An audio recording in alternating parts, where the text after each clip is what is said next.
Another interesting concept that really builds up the quality of a leadership team that we've noticed in the project we're running is the ability to listen. As girls say, most people listen just to respond, and very few people listen to understand. And it's when people feel heard and understood that you do build real trust with those people. So every time you listen just to respond, you're missing out on those really key moments and precious opportunities to build trust.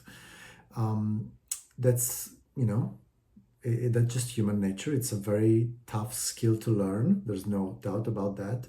And something that I wanted to challenge you maybe and think about is, we always create a lot of moments to share and communicate. Think about the meetings that you're running. You always want to be prepared, have something to say, have some presentations to run people through.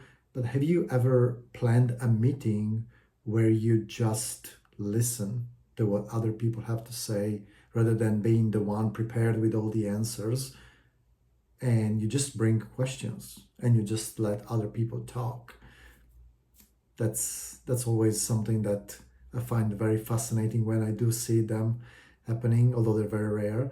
Um, Leaders that create those moments for just other people to share what they have to say, and they allow themselves to just receive without judging, without answering, without replying, without commenting. It's just receiving for the purpose of then letting it simmer, maybe sleeping on it, and maybe unpacking that situation in another moment, in a better context, in a different context.